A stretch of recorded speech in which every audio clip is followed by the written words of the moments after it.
La Colegia Titánica es la división del Adeptus Mechanicus que opera y supervisa a los titanes imperiales, las máquinas de guerra más poderosas del imperio de la humanidad.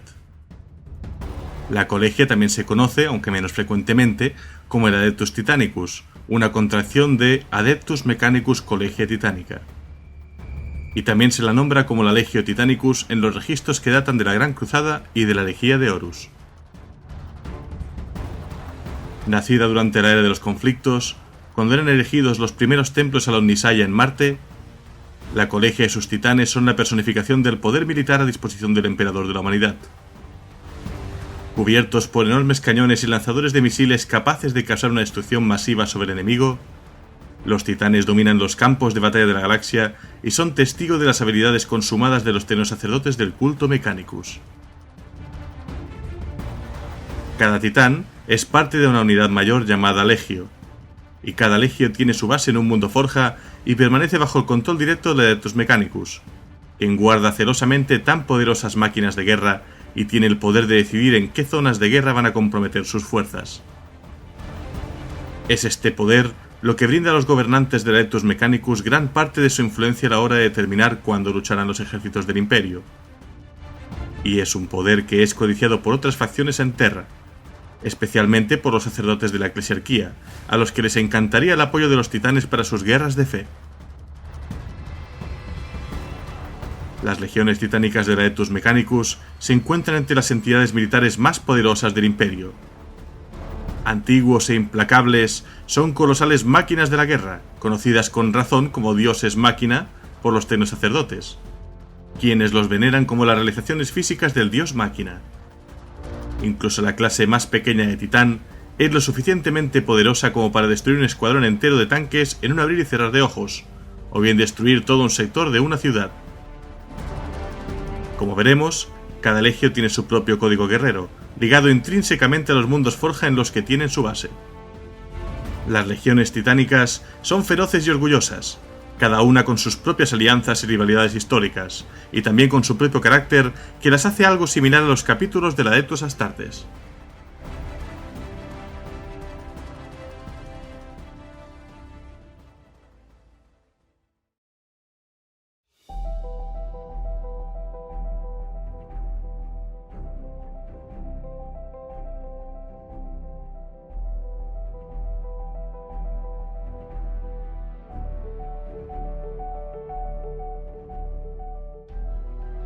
Un saludo y bienvenidos a la Biblioteca de Tisca, vuestro podcast sobre trasfondo de Warhammer 40.000 en castellano.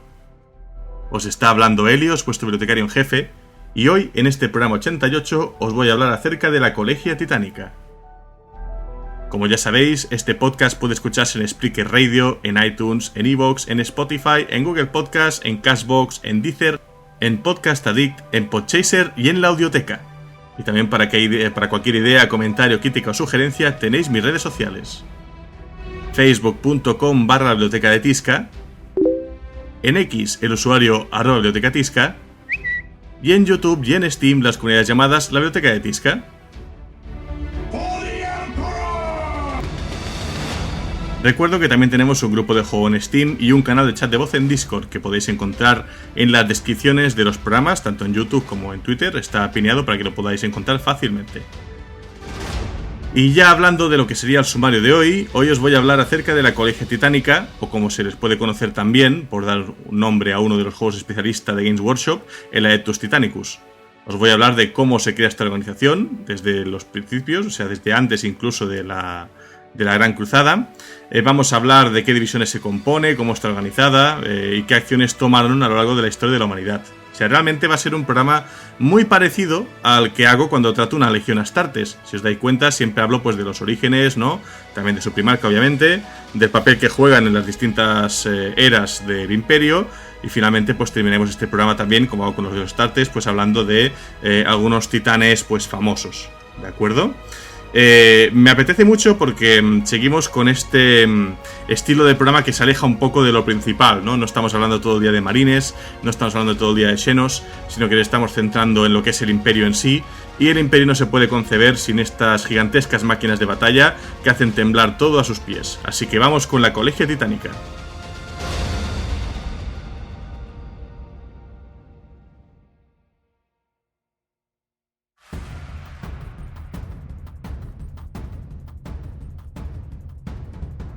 No somos sino un arma en la mano derecha del emperador.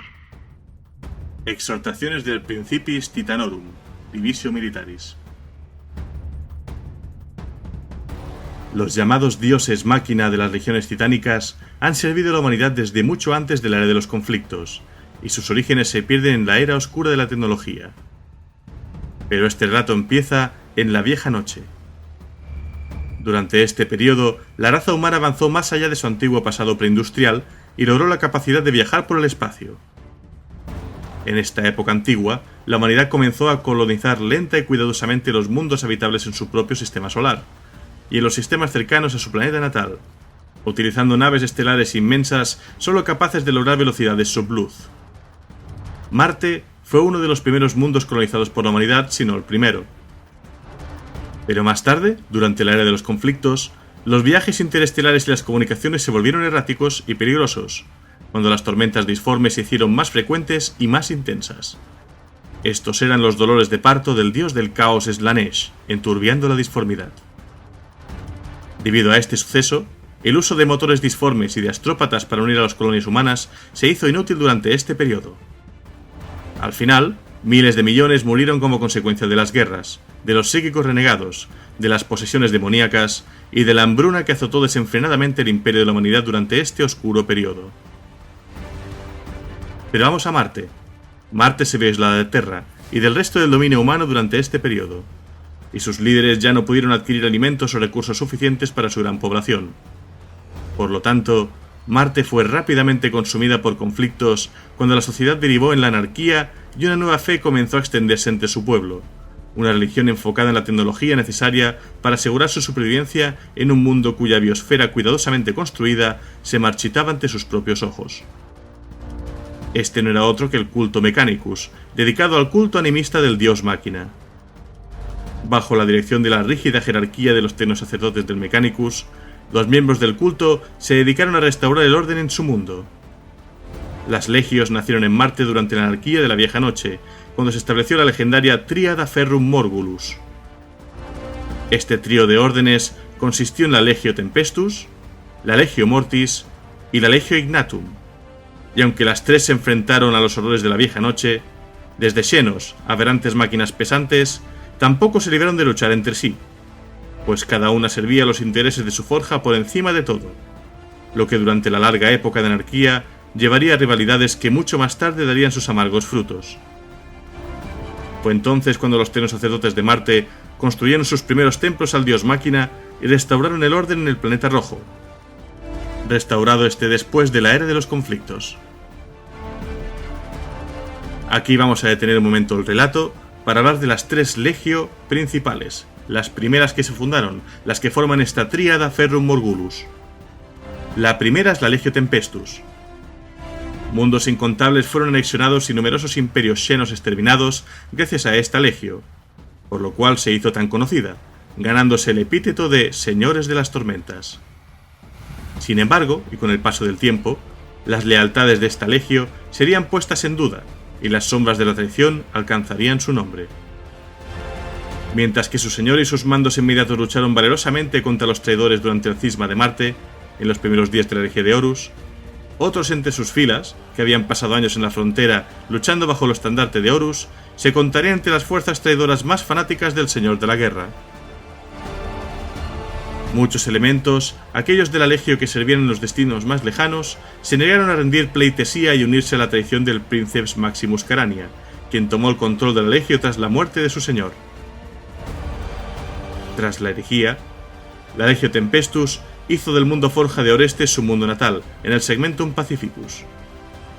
La facción orestiana del Mechanicus destaca por su distinción teológica ante las nociones del Omnisaya y del Emperador, una creencia que no tardó en ser compartida por el personal de la Legio Tempestus. El Principia Glorianus Episloidae registra que la Legio Tempestus que acompañó a la 12ª flota expedicionaria estaba compuesta alrededor de 170 unidades en el momento clave de las guerras contra los orcos del cúmulo binario Epsiloide, con unas pérdidas al terminar de 30 titanes. Cuando se dividió la Legio, tal vez una veintena, junto con una docena dañados o necesitados de reparaciones, regresó junto con el Señor de las Tormentas a Marte, para formar el núcleo de la Legio Tempestus, número que quizás se duplicó cuando estalló la herejía de Horus. De estos, casi todos se perdieron en las batallas del Cisma de Marte y la destrucción de Ciudad Magma, junto con la mayor parte de la casa Taranis. Por otra parte, la Demilegio, bajo el mando de Carania, fue capaz de desplegar en campo entre 80 y 120 titanes de varias clases, la mayoría de los cuales eran de clase Warhound o Jackal, también Reavers e incluso Warlords, junto con las forjas de Esteban III, capaces de producir nuevos Warlords para las fuerzas de Carania, aunque a un ritmo limitado. Según los registros, la Legio contó una vez con varios titanes de la clase Nightgaunt, Mains y Carnivore durante la Gran Cruzada, así como por lo menos uno de la clase Némesis, pero la mayor parte de estos se creen perdidos en Marte. Y este último no tiene un rastro fiable y puede ser clasificado como operativo entre las fuerzas leales, quizá operando en las fronteras del Imperio. El núcleo de la Legio Tempestus en Marte era capaz de movilizar a 3 legiones auxiliares de Skitarii, una de las cuales estaba compuesta enteramente de cohortes blindadas, todas dentro de la panoplia de guerra marciana y entre las más respetadas de su clase, mientras que su cuerpo expedicionario confiaba en fuerzas aliadas para el apoyo de la infantería, realizado en ocasiones por las fuerzas del Tágmata de Esteban III. En cuanto al apoyo de casas de caballeros, los leales de la Legio podían contar con la resuelta lealtad de la poderosa casa Taranis, mientras que la fuerza de Carania reemplazó a estos con una serie de caballeros itinerantes que lucharon junto a ellos, primero en las fronteras de la Gran Cruzada y luego bajo la bandera del Ojo de Horus. A medida que la herejía de Horus se desarrollaba y buena parte de la Legio Tempestus se unía a las filas de los traidores, aún más elementos fueron atraídos a su estandarte. Caballeros desarraigados de unas cuantas casas juraron servicio a dicho Tempestus, oscureciendo sus antiguos colores en favor de una heráldica más oscura. Más tarde, una casa de caballeros proscritos, huyendo de la ira de su sire imperial, hincó la rodilla ante la Legio Tempestus. Estos demostraron su grado de lealtad al incorporar la heráldica de la Legio y someterse a su nueva cadena de mando. Se cree que este proceso se inició a raíz del asalto a Colmena Ilium, en Manakea, donde varios titanes fueron derribados por la casa Baironi, revelando cierta vulnerabilidad que se esforzaron por contrarrestar con caballeros propios. Ya fueran portadores de la heráldica personal de un desarraigado, o el azul y plateado de la Legio Tempestus, estos servirían en las batallas futuras como una línea de escaramuza, particularmente donde las zonas de guerra incluían paisajes urbanos donde los titanes eran vulnerables a las emboscadas. En cuanto a la apariencia, los colores de la Legio Tempestus son el azul cobalto y el plata, y el estandarte es una gran águila con las alas elevadas centrada en un círculo blanco delineado en negro, centrado este logo sobre un fondo de azul cobalto. Los rayos, que recuerdan a las guerras de unificación, se exhiben con profusión, irradiando desde debajo y sobre el águila. Es muy probable que esto aluda al epíteto de la Legio, los señores de las tormentas. Por su parte, los elementos traidores de la Legio Tempestus muestran a menudo el Ojo de Horus en algún lugar de sus estandartes de honores, denotando su lealtad al señor de la guerra durante la herejía. Vamos a continuación con la segunda de las legios, y quizá la más vil, la Legio Mortis. Gracias a su antiguo historial y a sus cercanos lazos con el Fabricador General y su séquito, la Legio Mortis era una de las más amplias y mejor equipadas de todas las legiones titánicas al estallar las guerras de la herejía de Horus. Las estimaciones en los registros del Imperium, las más conservadoras, afirman que tenía cerca de 200 dioses máquina en servicio activo, así como 2 batallones de blindados de apoyo especializados, 5 legiones auxiliares de Skitarii y una falange de apoyo aéreo cercano de 9 escuadrones sometidos a su servicio. Se cree que solo la Legio Destructor era capaz de desplegar más titanes de batalla al estallar la guerra. En particular, se sabe que la Legio Mortis poseía un fuerte contingente de las clases más poderosas de titanes, el Imperator, el Némesis y al menos un modelo de Apocalypse. Aunque el grueso de sus fuerzas eran titanes de línea clase Warlord, Reaver y Nightgaunt, los titanes exploradores como el Warhound también estaban representados en una proporción relativamente pequeña del total. La Legio Mortis, o Cráneos de Muerte, es una legión titánica traidora que actualmente reside en el Ojo del Terror, y de hecho fue la primera en apoyar a Horus. En el milenio 41, los Cráneos de Muerte permanecen sometidos a los dioses del caos, últimos combatientes de una guerra terminada hace 10.000 años. Pero siguen aumentando pacientemente sus fuerzas. De vez en cuando, titanes de la Legio Mortis han sido vistos atacando planetas imperiales y probando las defensas del Imperio hasta el momento de su venganza por la muerte de su venerado señor de la guerra. Los colores pre-herejía de la Legio Mortis eran el negro, rojo, plata y oro. Ahora que son seguidores de Nargel, sus titanes ya no se asemejan a las máquinas de guerra otrora orgullosas. Ahora muestran las señales de su lealtad al dios de la plaga, y están cubiertos de todo tipo de putrefacciones, descomposiciones y suciedad. El emblema de la Legio Mortis es un cráneo centrado enfrente de una puerta con cadenas que cuelgan de ella, con la mitad del símbolo del engranaje del culto Mechanicus asentado sobre esta. Esto simboliza la antigua misión de la Legio tanto como centinela al pie de las puertas del Fabricador General, como de los protectores personales de su dominio, aniquilando toda forma de vida que pusiese en peligro el culto Mechanicus.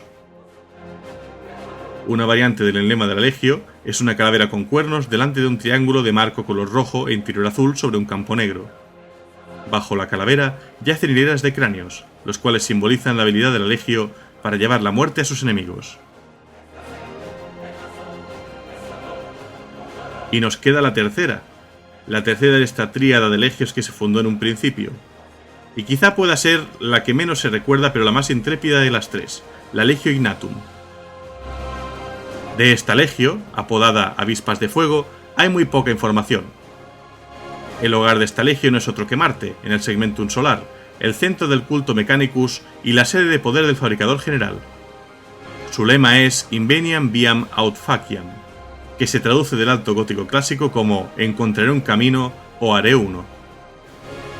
Es importante señalar que Marte es también el hogar de otras dos legiones titánicas sin nombre, cuya existencia ha permanecido clasificada. Pero bueno, volviendo a la Ignatum, mientras que los guerreros de la Legio Tempestus y Mortis no conocían más credo que la muerte y la destrucción, los de la Legio Ignatum solían acudir en ayuda de esas forjas aisladas, casi invadidas por los monstruos por todo Marte. Muchas de estas forjas menores jurarían lealtad a la Legio Ignatum, buscando ganar a perpetuidad la protección infatigable de sus hombres e ingenios. Pero era en defensa de sus dominios cuando manifestaban toda su ira e irrumpían en la batalla con un fanatismo demoledor. A los intrusos no se les ofrecía cortesía alguna. En muchas ocasiones, los príncipes de la Legio Mortis confundían la tolerancia de la Legio Ignatum con debilidad, y buscaban dominarlos por la fuerza, solo para encontrarse con una furia muy a tener en cuenta. Fue la razón principal por la que los guerreros de la Legio Mortis no lograron conquistar Marte. De aquí surgió su cognomen, las Avispas de Fuego, por el antiguo depredador de la vieja Terra, cuyos nidos nadie se atrevería a profanar por miedo a que despertaran las bestias que dormían en su interior. Entre sus batallas más famosas de esta época está la defensa de Ultreg Magni, uno de los primeros mundos invadidos por el caudillo Urlak-Urg, y el comienzo de la campaña que culminaría en la histórica batalla de Ulanor. Allí, en los bordes del Segmentum Solar, una docena de ingenios se alzaban como guardianes sobre la semilla de un nuevo mundo forja. Quizás buscando cosechar la riqueza tecnológica dentro de los muros del enclave, Urlak-Urg desataría sus hordas contra ellos como parte de una oleada de conquistas.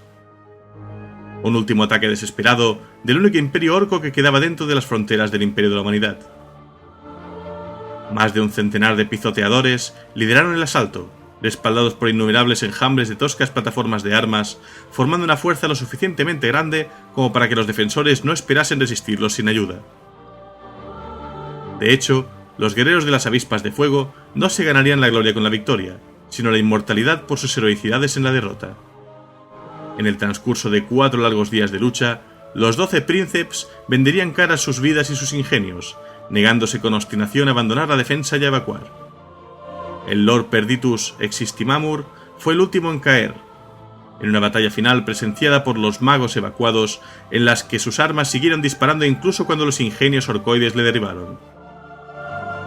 Cuando la Legio Ignatum tomó tierra en Ulanor, para ser un elemento más de la caída de Urlak-Urg, lo hicieron con toda la fanfarria de sus cuernos de guerra, un saludo a los caídos y un llamamiento a la venganza. Esta fama, el renombre de la lealtad que ni siquiera la más temible probabilidad podría deshacer, sellaría el destino de la Legio Ignatum. En Marte, una nueva orden estaba tomando el poder lenta y silenciosamente, dado que los sirvientes de Horus habían sobornado por completo el liderazgo del Mechanicum y lo habían puesto al servicio del Señor de la Guerra.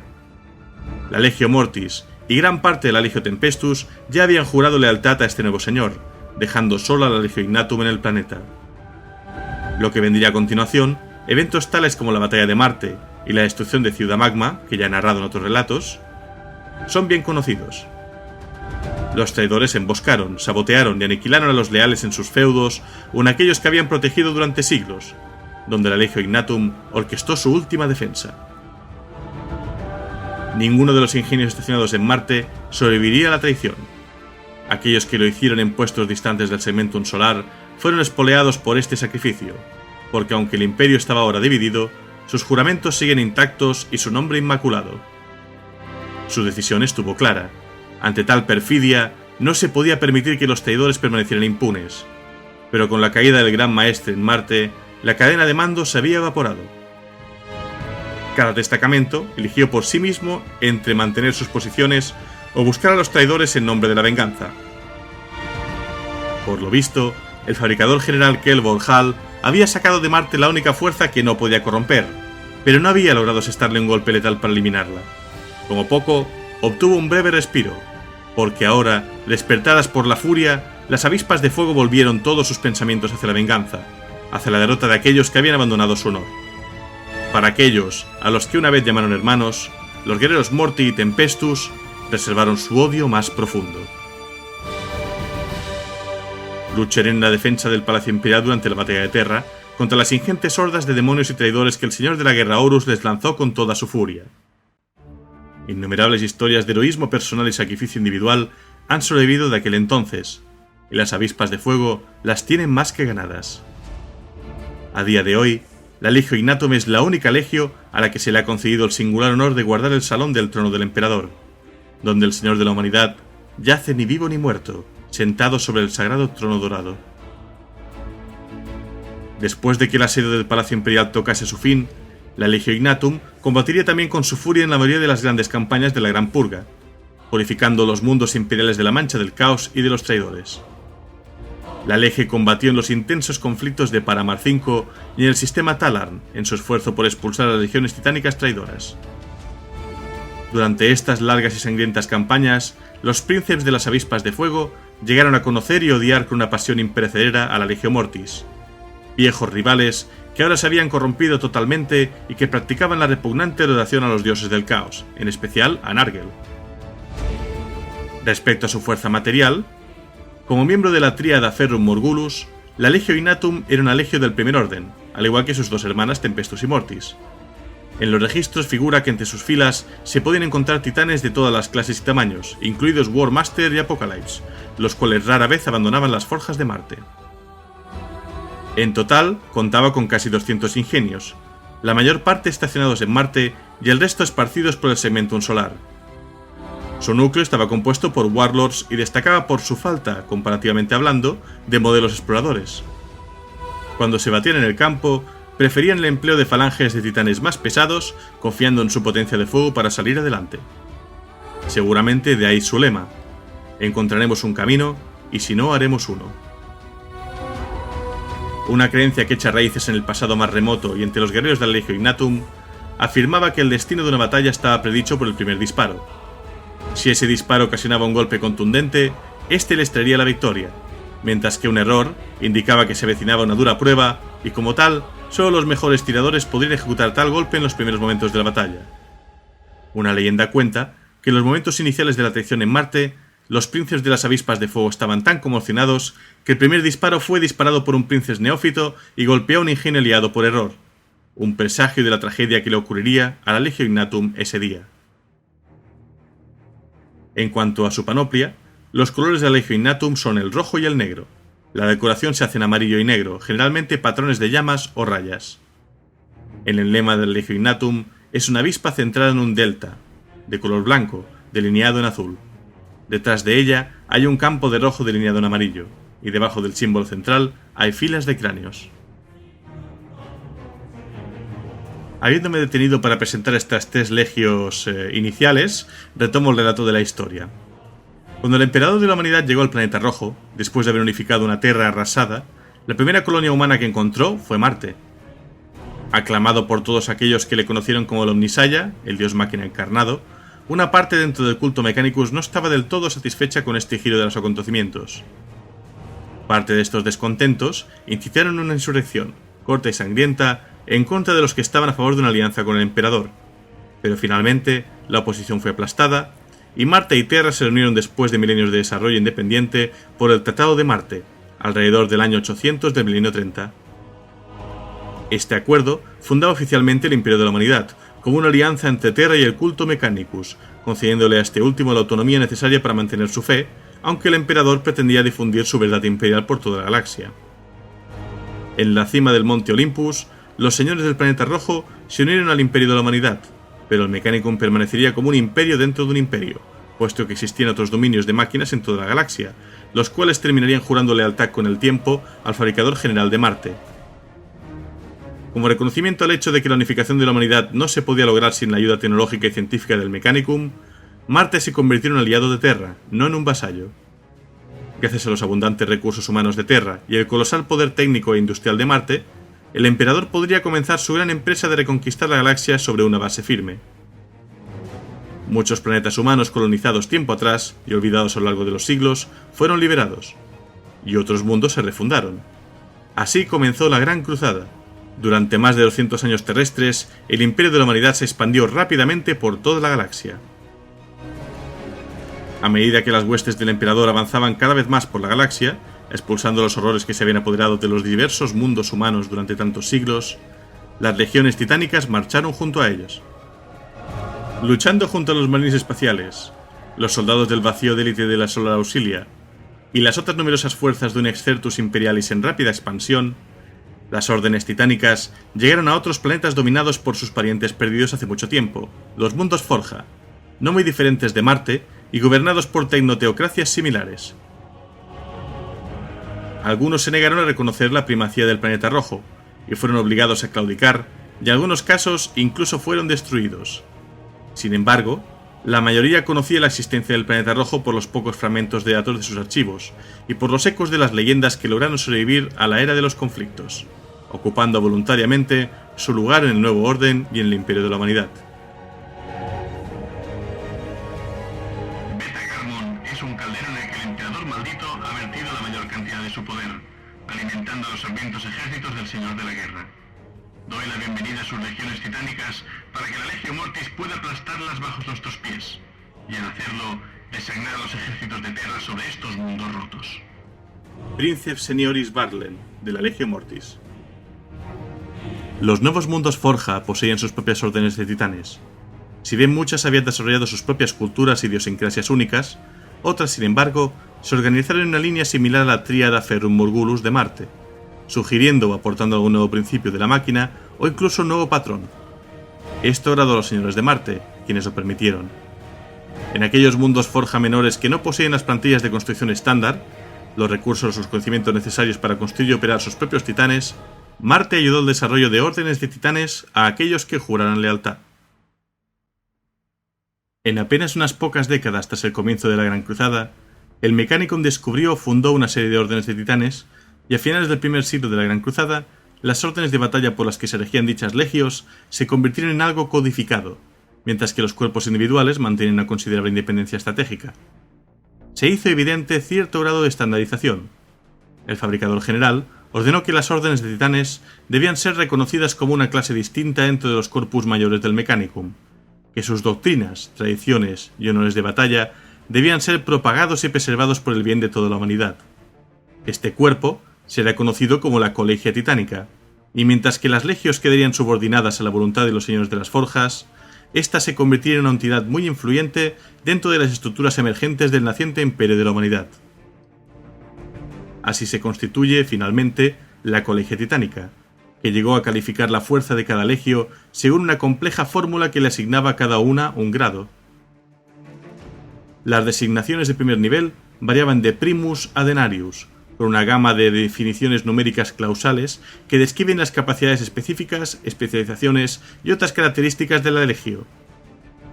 A pesar de que rara vez se contó toda la verdad, la medida más obvia de la fuerza de una legio fue siempre el número de máquinas que pudiera desplegar, pudiendo las mayores tener de 200 a 300 ingenios, mientras que las más pequeñas podían ser capaces de tener apenas una docena. Sin embargo, poseer diferentes clases de titanes también era un indicador mucho más fiable de su poder que los simples números. De hecho, pocos podían desplegar los modelos clase Imperator, mientras que casi todas podían desplegar un número significativo de titanes Warhound, el modelo más ligero y dedicado a la exploración, junto con el modelo Warlord como fuerza principal, un diseño probado y poderoso. Por supuesto había otros modelos, como los River, y las diferentes variantes del Warlord, como la Nemesis y Nightgaunt, y otras clases de titanes más raras como el Apocalipsis, el Carnívoro o el Komodo. Muchas legios tienen una mezcla particular de dioses máquina que utilizaban para cada batalla, ejemplificando sus propias doctrinas de batalla. La Legio Audax, también conocida como los Lobos de Ámbar, desplegaban un gran número de Warhound empleándolos como manadas de caza, y eran terriblemente eficaces hostigando y derribando a titanes enemigos mucho más grandes. Sin embargo, la mayoría de legios trataron de mantener una fuerza equilibrada y flexible, capaz de enfrentarse a una amplia gama de operaciones y poder hacer frente a diferentes enemigos. Aunque algunas legios usaron su propia lengua vernácula, la Colegia Titánica ordenaba un cierto grado de normalización en la nomenclatura de las unidades. Los titanes eran plenamente capaces de operar de forma individual, y a menudo lo ponían en práctica para el apoyo a unidades de tierra convencionales. En la práctica, se desplegaban en formaciones de entre 2 a 10, pero divididos en unidades formales conocidas como manípulos, desplegando 5 ingenios. El número tiene un significado oculto y numerológico de destrucción en muchos sistemas de vaticinio, favorecidos por el culto de la Omnisaya. El comandante, o princeps, del titán, de mayor rango, era designado como líder del manípulo, y esta fuerza se consideraba suficiente para lidiar con todo a excepción del Apocalipsis. Ya conocemos las legios y conocemos los ingenios, pero vamos a hablar de los guerreros de la Colegia Titánica.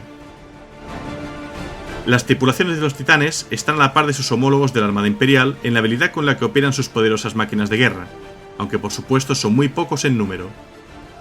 Los Princeps tienen el mando total de su titán mediante una unidad de impulsos mentales, una UIM, un dispositivo muy complejo que funde el cuerpo y la mente del operador con la del ingenio, de tal manera que éste controla al titán como si fuese su propio cuerpo. El proceso es de 2 vías. Cada titán, y en particular los más antiguos, vierten su propia ánima, la cual es el producto de sus actos y de sus antiguos amos, derramándose esta gota a gota en la conciencia de los Princeps, creando así una conciencia gestáltica de ambos. Esta conexión es tan inmersiva que si el titán sufre daños, el Princeps se siente como si su propia carne resultara herida. Un daño grave puede llegar a causar estigmas paralizantes sobre el cuerpo del Princeps, y si el ingenio recibe un golpe mortal, la retroalimentación cibernética neural casi seguro matará también a su Princeps. Asistiendo al Princeps se encuentran cierto número de tripulantes especializados, cuyo número exacto y funciones depende de la clase de titán, así como de las doctrinas de su legio. Estos son conocidos como los Moderati, y cada uno tiene la responsabilidad de un sistema diferente, como por ejemplo los sensores o el timón, añadiendo su propia visión a la UIM de los Princeps. Varios de estos Moderati están estacionados al lado mismo de los Princeps, en la cabeza del titán, mientras que otros se encuentran en otros lugares como en las armas o lo que permite la anatomía de la propia máquina. Además, uno o más de unos sacerdotes vigilan el poderoso generador de plasma con la asistencia de un pequeño grupo de servidores. Mientras que un clase ligera como un Warhound no tiene más que un puñado de tripulantes, un Warlord puede tener una docena y un Imperator muchos más aún. Acerca de estos siervos, no todos los sujetos de una legio sirven dentro de los poderosos dioses máquina, pues muchos más luchan bajo su sombra. Cada mundo forja es servido por cohortes masivas de Skitari, Scutari y Secularis, y estos son asignados a menudo para proporcionar a las legios fuerzas de tierra capaces de realizar las tareas del campo de batalla que los propios titanes no puedan llevar a cabo. Por otra parte, están los mundos forja que, teniendo como siervos a casas de caballeros, marchan a la guerra predecidos por una línea de caballeros lanceros y similares que cierran la brecha entre la infantería y los titanes, lidiando con los vehículos enemigos y permitiendo que los titanes se concentren en los pesos pesados, en particular con los titanes enemigos. Solo cuando un ejército se enfrenta a un enemigo que es apoyado a su vez por titanes, puede mirarse en el espejo, y esto se produjo con el estallido de la herejía de Horus. Desde el principio, Horus aseguró el mayor número de legios posibles para su causa, y la primera de ellas fue la Legio Mortis. Pero pronto otras le siguieron. Los titanes traidores estuvieron en las primeras batallas de la herejía, incluyendo la atrocidad de Isban III y la masacre del desembarco de Isban V. Así la colegia titánica se dividió en dos por la guerra, que se extendió por toda la galaxia, calcinando los campos de batalla del Imperio con su apocalíptica potencia de fuego. Nunca una batalla fue tan amarga, enfrentando a hermanos en una guerra abierta, mientras los soldados mortales, insignificantes como insectos, por millares lucharon y murieron bajo sus pies. Como veis, y como digo siempre, la herejía de Horus tuvo un eco por toda la galaxia, pues no solo enfrentó legiones de Astartes entre sí, sino que el conflicto también tuvo su reflejo en el propio Marte, con el cisma, y en el Adeptus Titanicus, con la traición de varias legios o partes de legios. Para los que no conozcáis mucho el evento que es la herejía de Horus, que es básicamente el punto de inflexión en la historia del Imperio de la Humanidad y seguramente el conflicto más grande que ha vivido la galaxia por el momento, os lo narraré muy brevemente. La gran cruzada del emperador continuó expandiéndose, avanzando hasta que el Imperio abarcó casi toda la galaxia en los primeros años del milenio 31. Pero en ese momento surgió una nueva e inesperada amenaza que desafiaría el dominio de la humanidad sobre esta. Esta fue la rebelión contra el gobierno del emperador, que se conoció como la herejía de Horus. Revuelta instigada y dirigida por el señor de la guerra, Horus Lupercal, el más grande y querido de los hijos del emperador, los primarcas, y cuya rebelión comenzó con Horus lanzando un bombardeo vírico en Isban III sobre aquellos astartes cuya lealtad no le era fiable, para después apoderarse de la mitad de las legiones de marines espaciales y muchas de las legios sirviendo bajo su mando, hasta que casi un tercio de todas las fuerzas armadas del imperio le juraron lealtad. No está tan claro cómo Horus pudo atraer a un porcentaje tan importante de los ejércitos bajo su mando contra el emperador, pero era conocido por ser un líder muy hábil y persuasivo, que poseía una inmensa lealtad personal entre sus subordinados. Pero incluso antes de que ocurrieran los primeros compases de su elección, sabía que tendría que obtener el apoyo del Mechanicus, pues su tecnología y armas superiores serían de vital importancia si quería derrotar al emperador y conquistar la galaxia para sí. Horus se ganó la lealtad de muchos tenidos sacerdotes del Mechanicus después de prometerles los secretos perdidos y contenidos dentro de las plantillas de construcción estándar, o PCE, que se habían recuperado de los mundos de la recién subyugada tecnocracia euretiana, campaña de hecho llevada a cabo por los hijos de Horus, su legión. El clima en Marte estaba lleno de descontento durante este tiempo. Había relaciones más que tensas entre los diversos magos, con brotes esporádicos de espionaje y violencia contra las diversas ciudades Forja que representaban las principales unidades sociopolíticas de Marte. Incluso hubo sospechas, no confirmadas, de que las legios ya habían elegido bando en secreto, en caso de un posible conflicto. Regulus, el representante del Mechanicus en la 63ª flota expedicionaria, y que ya había unido su suerte a la causa del Señor de la Guerra, fue enviado al planeta rojo para asegurar el apoyo del fabricador general de Marte y líder global del Mechanicus, el Vorhal. Regulus convenció al fabricador general de la determinación de Horus por apoyar una mayor autonomía del Mechanicus contra el gobierno autocrático del emperador. Como muestra de agradecimiento, Horus proporcionó información a aquel Vorhal que permitió al Mechanicus abrir un repositorio de conocimiento prohibido conocido como las bóvedas de Moradek, las cuales permanecían cerradas desde hacía casi 1000 años. El emperador mismo había decretado que las bóvedas no se abrirían, pues contenían innumerables artefactos cuya tecnología se creó o fue corrompida por el poder del caos en épocas pasadas. Así que con todo, hubo pacto. Cuando se reabrió este repositorio, este contenía toda clase de conocimiento y armamento arcano que, evidentemente, como el emperador conocía bien, había sido contaminado por la influencia del caos. Pronto la corrupción se extendió a todo lo largo de las ciudades y templos Forja del planeta rojo, cuando el código corrupto, un código fuente digital contaminado por un virus cogitador arcano, infectó los motores lógicos y archivos cogitadores del Mechanicus, causando literalmente el caos en cualquier sistema de cogitadores que estuviera conectado a una red o a uno de sus homólogos infectados. El fabricador general y sus aliados del Mechanicum Oscuro utilizaron esta interrupción para reunir sus fuerzas y para someter a Marte de un solo golpe. Infectados por el código malicioso, los titanes de la Legio Gravides y la Legio Fortidus conocieron su fin cuando sus reactores entraron en fase crítica y explotaron, destruyendo sus fortalezas y eliminando estas otrora orgullosas legios de la lista de las fuerzas leales. En los años posteriores, esta noche sería conocida en las leyendas como la muerte de la inocencia. Las historias registrarían más tarde que el primer golpe de la Guerra Civil de Marte fue dado contra el magos Matías Kefra, cuya ciudad forja en la región de Sinus Sabaeus se encontraba dentro del cráter Madler. Los titanes de la Legio Magna marcharon desde el sur de la región, Noakis, y en pocos minutos aplastaron las puertas del bastión de Kefra.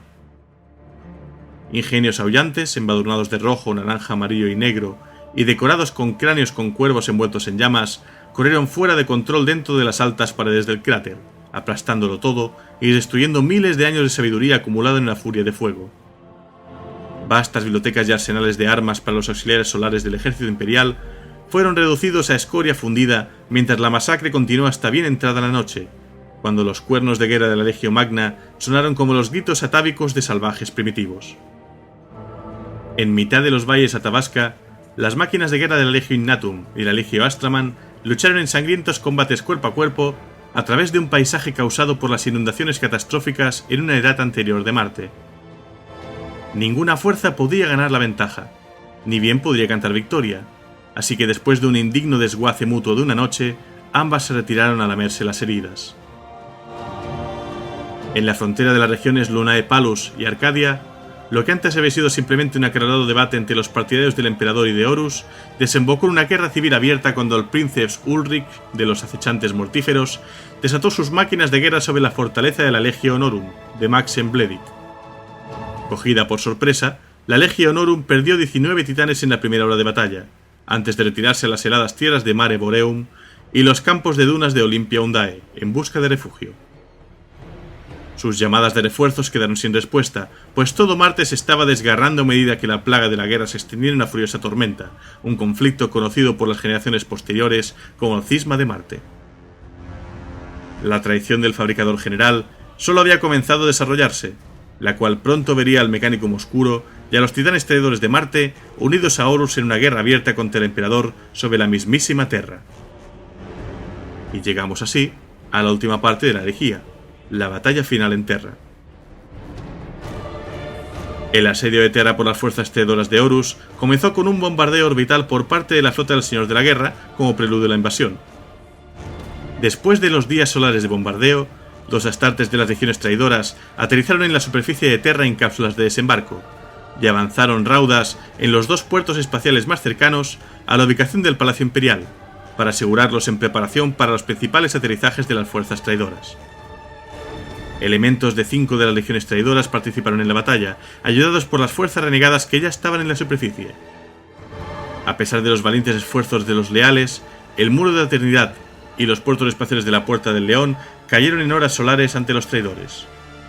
Con ellos asegurados, las tropas restantes de Horus de las legiones traidoras y sus fuerzas de apoyo del ejército imperial traidor y del Mechanicum Oscuro aterrizaron en masa, y los enormes transportes llevaron miles de tropas cada uno. Por supuesto, también trajeron al campo de batalla los terribles titanes traidores, que sirvieron a la causa del Señor de la Guerra y que habían sido infectados con los espíritus daemónicos del caos. El inmenso tamaño de los transportes los convirtió en objetivos principales para los láseres de defensa de Terra. Aunque muchas de las naves de aterrizaje traidoras fueron destruidas en la atmósfera, especialmente la nave de transporte que transportaba la Legio Damnatus, muchas más llegaron a la superficie, arrojando aún más soldados, tanques de batalla superpesados y titanes traidores para aumentar la fuerza de los sitiadores. Se encontraron con una fuerte resistencia por parte de los leales, ya que los defensores imperiales sabían que la supervivencia de su mundo natal, su emperador y la totalidad de la raza humana descansaba ahora sobre sus hombros. Terminó así el preámbulo y empezó en serio el asedio del Palacio Imperial. 3 veces las fuerzas del caos escalaron las paredes, y 3 veces los defensores las arrojaron de regreso. Frustrado por esta falta de progreso, Horus le otorgó a la Legio Mortis el singular honor de violar las paredes del Palacio Imperial, entre cuyos defensores estaban los titanes leales de la Colegia Titánica y sus odiados rivales, la Legio Ignatum. Usando las muchas armas poderosas a su disposición, se pusieron a trabajar con entusiasmo. En virtud de una enajenada furia, lograron este esfuerzo casi suicida, a pesar de sufrir la pérdida de más de 30 titanes en una noche de feroces combates. Los titanes Warlord del Caos rompieron los muros exteriores y una avalancha de traidores se derramó a través de la grieta en esa defensa hasta el momento inexpugnable. Pero en última instancia, el asalto de los traidores falló, cuando los eventos finales de la herejía se desarrollaron a bordo del buque insignia de Horus, la Espíritu Vengativo. El emperador triunfó durante la confrontación entre él y el Señor de la Guerra, corrupto por el caos, pero solo a costa de su propia herida mortal. La mayoría de las legiones traidoras se dispersaron después de esta desastrosa derrota, y las fuerzas imperiales las persiguieron, desatando el periodo conocido como la Gran Purga. Cazados y perseguidos, sistema tras sistema, las legiones traidoras de los marines espaciales del caos y las legiones titánicas traidoras finalmente fueron conducidas al ojo del terror, y los mundos que habían ocupado fueron reconquistados por el Imperio. Tras la herejía de Horus, la Ecolegia Titánica continuó sirviendo al Adeptus Mechanicus y el Imperio, proporcionando su poder cuando se consideró necesario. Durante la herejía, rivalidades pesadas entre ciertas legios se agravaron en un odio de plano una vez se encontraron en lados opuestos, pero durante milenios continuarían combatiendo a los traidores en cada oportunidad, y una de sus tareas más importantes fue vigilar el ojo del terror y proteger dicho espacio imperial de ataques caóticos y de cruzadas negras. Asimismo, la Colegia Titánica protegió el Imperio de las incursiones Xenos y de otras amenazas, aunque como resultado de su autonomía política como parte del Mechanicus, generalmente no se preocupan por las disputas internas que se pueden producir entre los adeptos del Imperio, pero sí lo hacen a veces interfiriendo en el orden de sus amos Mechanicus, cualesquiera que sean sus motivos.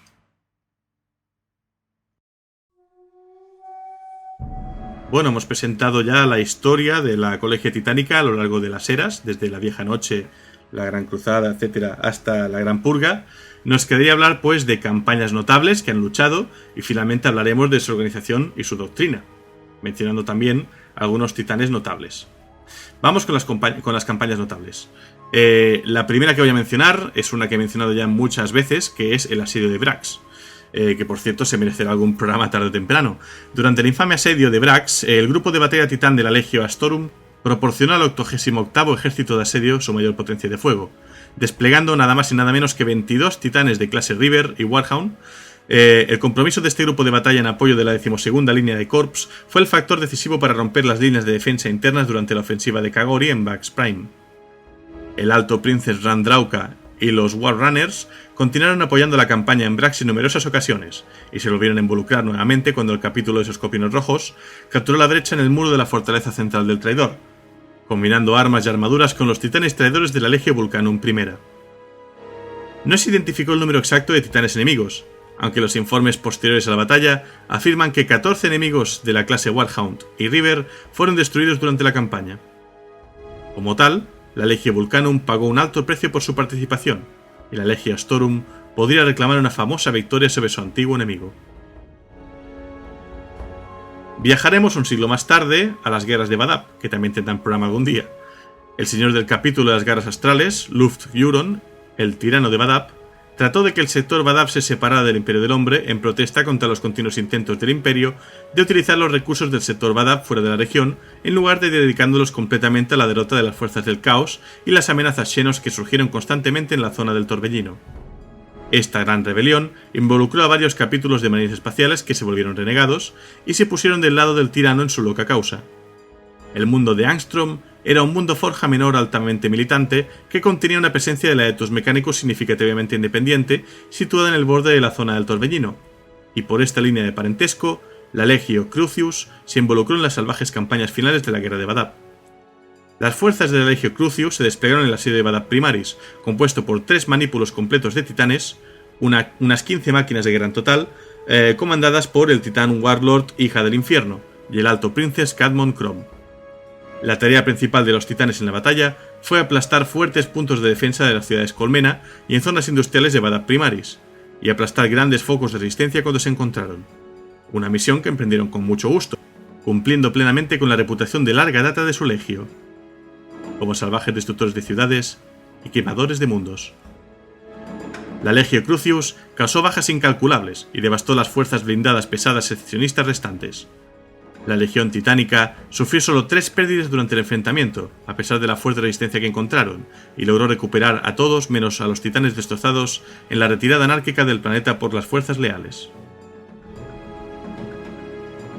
De aquí saltaremos casi al presente, al año 998 de 1941, para hablar de la Tercera Guerra de Armagedón, que esta sí narré en programas independientes y podéis escuchar al completo, pero la resumo. El gran caudillo orco Gaz Kul Mak Uruk Traka lanzó un segundo y aún más colosal Wag orco para conquistar el mundo imperial de Armagedón en el año 998, A medida que las batallas continuaron en el planeta, Kazkul desató otra de sus sorpresas cuidadosamente preparadas.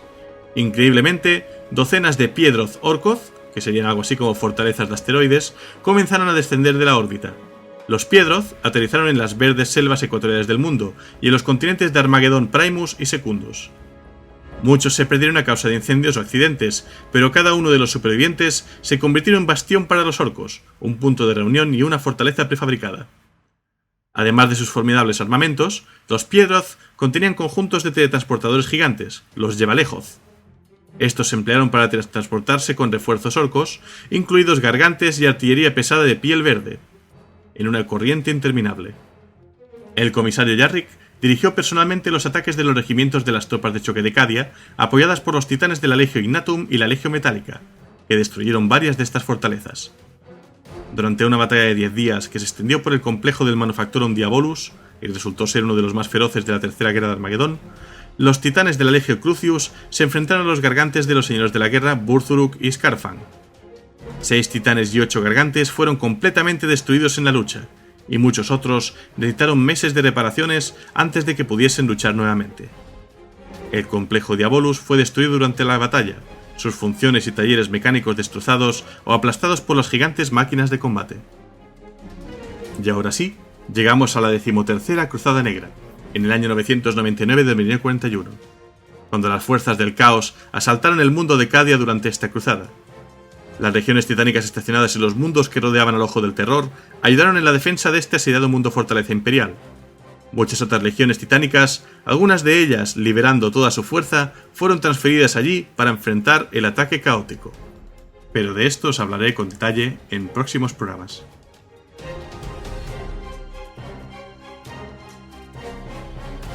Bueno, vamos a ver cómo se organiza la Colegia Titánica.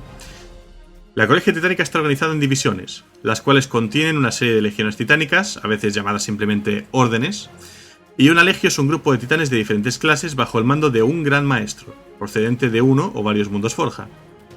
Todos están unidos por una herencia, tradición y escuela de pensamiento comunes, y poseen un código distintivo de conducta y preferencias en cuanto a doctrinas y tácticas empleadas en el campo de batalla. Por eso la analogía de las legio titánicas con las legiones astartes. Cada una tiene una composición parecida, pero sí que es verdad que tanto su señor de capítulo, en este caso Gran Maestre de Legio Titánica, les da su personalidad y su propia doctrina. Asimismo, cada legio tiene cierta predilección por el uso de ciertas armas, uniformes, decoraciones, rangos, colores, heráldica y cualquier otra peculiaridad. Toda esta variedad se enmarca dentro de ciertos límites, pues no podrían, por ejemplo, cambiar el sistema actual de rangos, ni tampoco la cadena de mando estándar de la Colegio Titánica, a pesar de que tiene mucha libertad. Algunas legios fueron creadas para cumplir funciones específicas en el campo de batalla, como los asedios o el combate en condiciones ambientales especiales, y por lo tanto están orientadas a ese fin, tanto en términos de equipamiento como en manera de pensar. Hay que recordar que la Colegia Titánica es el principal brazo armado de la Etus Mechanicus, y solo obedece a los sacerdotes que lo dirigen. Sus despliegues y asignaciones se deciden exclusivamente por los magos del Mechanicus, y cada uno tiene que ser autorizado por los gobernantes del mundo forja de origen de esa legio. Este derecho proporciona a los magos una gran influencia sobre cuándo y dónde podrán recibir la asistencia de titanes los ejércitos imperiales. En el campo de batalla, los titanes no podrán recibir órdenes de otros comandantes, ya sean oficiales de la Guardia Imperial o incluso marines espaciales. Las acciones de una agrupación táctica solo serán decididas por sus príncipes, un magos del Mechanicus que les acompañe, o en algunos casos, por los señores del mundo forja del cual son oriundos. Aunque un tecnosacerdote de alto rango tiene técnicamente cierta autoridad sobre un princeps, al mismo tiempo respeta el conocimiento y la experiencia táctica de éste, haciendo que sea él quien tenga mayor libertad en sus acciones en el campo. Sin embargo, los magos interferirán cuando lo consideren necesario, por ejemplo, ordenando la retirada de un mundo con el fin de evitar pérdidas innecesarias. Por supuesto, hay una excepción a esta jerarquía, y no es otra que la habitual en todos los niveles de la sociedad imperial. Un miembro de la Inquisición tiene el poder de dirigir a los titanes sobre el terreno y expedirles órdenes, así como requisar el despliegue de un grupo de batalla de un mundo forja. Sin embargo, un inquisidor sabio y astuto en política será cuidadoso al interferir en los asuntos del Mechanicus, y más aún cuando el sacerdocio de Marte es comprensiblemente muy celoso de sus titanes. El número de legios y titanes dentro de la Colegia Titánica es desconocido, mas se supone que sus cifras son elevadas. La Colegia Titánica tiene muchas prerrogativas en sus manos, pues protege al Imperio no solo de traidores, sino de fuerzas Xenos y otras amenazas. De hecho, la Divisio Militaris, de la cual hablaré después, tenía desplegadas a más de un centenar de legios solo en el Ojo del Terror, y la galaxia alberga muchas más amenazas para la humanidad que requieren la atención de las legios. Además de estas funciones, las legios forman expediciones que se alejan de los límites del Imperio, trayendo nuevos mundos al redil imperial o ayudando a comerciantes independientes, rogue traders, y a flotas exploradoras del Aetus Mechanicus. El número de titanes en una sola legio también varía enormemente, ya que algunas poseen tan solo una docena, mientras que otras mantienen más de un centenar. Las pérdidas en combate tardan décadas o incluso siglos en ser reemplazadas, pues la construcción de un nuevo titán es un proceso largo y muy laborioso para Aetus Mechanicus. El Warlord es la clase más presente entre las fuerzas del Imperio, mientras que el Warhound es el más pequeño, utilizado para fines de exploración y de apoyo. Entre ellos, el River destaca más, aunque es menos habitual verlos, y los imponentes clase Imperator, del tamaño de las grandes catedrales imperiales, son con mucho los más formidables jamás desplegados por el Imperio, un espectáculo cada vez más raro en los campos de batalla del Milenio 41. Las legios solo se despliegan en las campañas más vitales del Imperio, y en campos de batalla que les permita dar rienda suelta a toda la potencia de sus colosales armas. Y ahora sí, vamos a hablar de las divisiones en las cuales se organiza la Colegia Titánica. Hay que mencionar que la Colegia tiene 4 divisiones: la Divisio Mandati, la Divisio Telepática, la Divisio Investigatus y la más importante, la Divisio Militaris, que es su fuerza de combate principal. Las divisiones se dividen a su vez en una serie de legiones u órdenes, grupos de titanes vinculados por una herencia común, como por ejemplo la Legio Ignatum o la Legio Gryphonicus. Cada legio es una unidad autónoma encabezada por un oficial que, como he dicho, tiene el rango de Gran Maestre. Y vamos a repasar brevemente, eso sí, las 4 divisios. En primer lugar, la Divisio Mandati. El nombre ya da un poco de pista.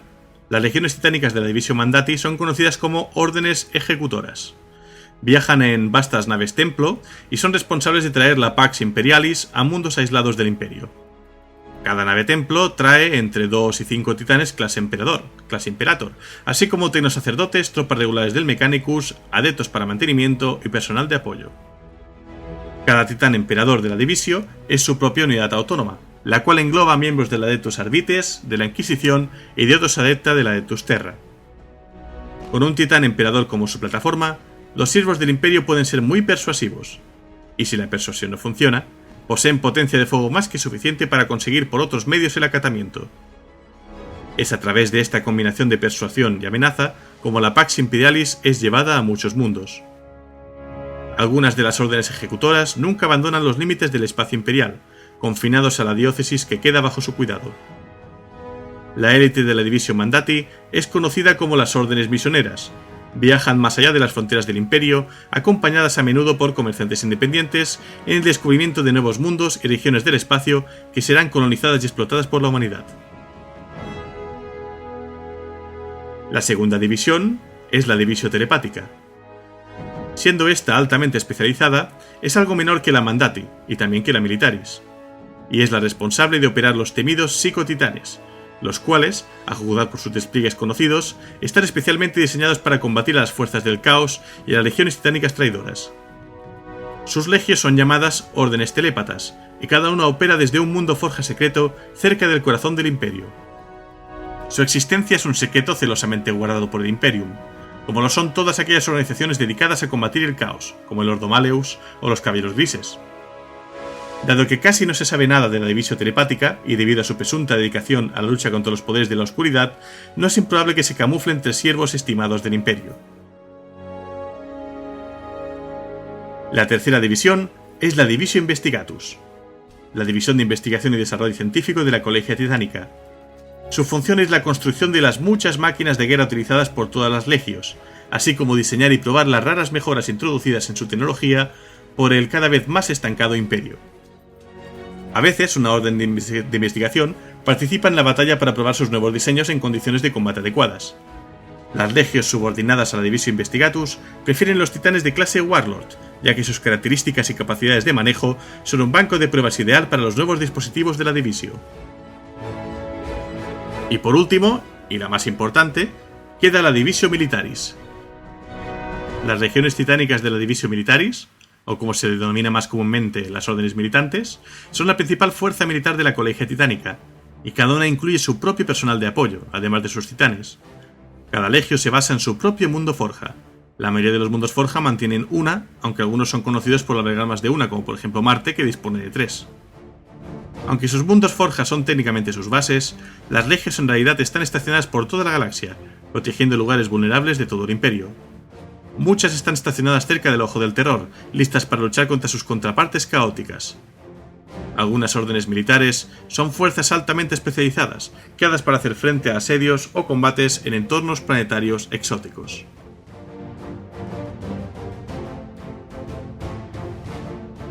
Estas son las 4 divisios de la Colegia Titánica, y a lo largo de milenios de guerras constantes, las legios han desarrollado sus propias tácticas y formaciones de batalla, su doctrina, muchas de las cuales están basadas alrededor de la unidad conocida como Manípulo.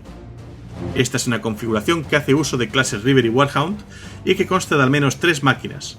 En una formación tipo, los Warhound irían por delante de los River, encontrando y marcando sus objetivos. Algunas agrupaciones tácticas, de hecho, son solo manípulos, y si esas fuerzas se enfrentan a la necesidad de dividir sus fuerzas, se crean unidades más pequeñas de configuración casi idéntica llamadas demi-manípulos. Los sacerdotes que acompañan a un grupo de batalla llevan consigo el equipo necesario para dar cabida a los titanes que participan en el combate pesado, y además realizan el mantenimiento de campo, pues tienen los medios para llevar a cabo reparaciones menores de emergencia. Los sacerdotes pueden facilitar el rearme de titanes en el caso de la destrucción de su armamento original, o montar las armas más adecuadas para la tarea cuando las condiciones del campo de batalla cambien.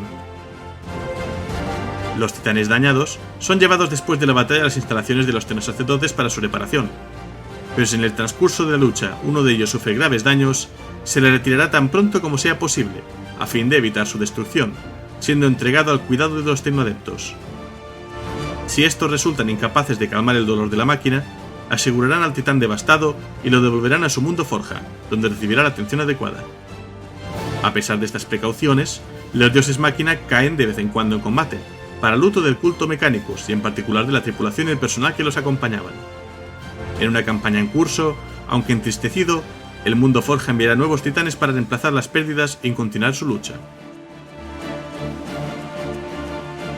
Esta reverencia se debe a que para el culto Mechanicus, los titanes son encarnaciones del dios máquina en el reino material, del propio Omnisaya, y poseen una santidad invertida en ellos en virtud de su antigüedad y complejidad técnica. Los sacerdotes proclaman su naturaleza divina con palabras, y también con rituales. 1000 veces bendecido y consagrado con los ungüentos más santos, un titán es un ídolo imponente y andante para los dioses de la tecnología de los sacerdotes. Muchos ven el honor de servir a bordo de un titán como una oportunidad para servir al Omnisaya en persona, y no hay mayor servicio que un simple mortal pueda realizar. Antes de ser enviados a la batalla, se realizan ceremonias y se bendicen los motores de guerra. Criaturas exóticas son asesinadas y su sangre se usa para ungir los pies de cada titán, un símbolo de la realidad de que pronto verterán su sangre en los pies del emperador. Durante estos rituales, un sacerdote superior rociará la máquina con aceites santificados y recitará pasajes de la incubatoria prima. Estos ritos sirven para despertar el espíritu máquina del titán y prepararlo para la batalla. La muerte de un titán es muy triste para todos en el culto Mechanicus, pues se apaga para siempre un motor sagrado de destrucción. Cuando uno de sus números cae, el resto intentará recuperar su casco devastado y enviarlo a su mundo forja natal, que llorará su fallecimiento y hará sonar una campana por cada titán perdido. Y llegados aquí, solo me queda mencionar algunos titanes notables de campañas en la galaxia. Voy a mencionar algunos de las 3 primeras legios. En Wikihammer y en Lexicanum podéis encontrar muchísimos más, pero es que si no acabaríamos en un día, ¿de acuerdo?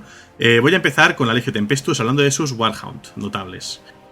Astrus Lux, del Princeps Lamnos, Raptoria, del Princeps Zafir Kasim, y Vulpus Rex, del Princeps Vasek. Estos 3 fueron destruidos junto con sus príncipes en la defensa de Ciudad Magma. Por otra parte tenemos a Durasi y a Escorilion, ambos ingenios de los elementos Traitoris Perdita de la Legio Tempestus durante la Gran Cruzada de la Herejía de Horus. Fueron parte del manípulo de guerra Telos Epsilon en la batalla de la Colmena Ilion durante la caída de Manakea. Y por último tendríamos al Hércules Furens, una unidad capturada por las fuerzas traidoras y puesta al servicio de los Milijos. Que veremos que esto lo hacían bastante, ¿vale? Porque vamos con la clase River, donde tenemos a Arcadia Fortis, del Princeps Jan Mordant, al River Metallus Quebrenia, del Princeps Kiel Sharak. Ambos también durante el Cisma de Marte participaron y fueron destruidos junto con sus Princeps en la defensa de Ciudad Magna. Tenemos a Odrysian y a Raxvalian, ambos ingenios también de los elementos Traitoris Perdita. Y menciono también el Zalgolisa, unidad capturada por fuerzas traidoras, también puesta al servicio de los Milijos. Y subimos de clase, vamos a la clase Warlord, aquí ya estamos hablando de titanes más pesados. Tenemos el Deus Tempestus, el primer ingenio de la Legio Tempestus que se construyó durante la era de los conflictos.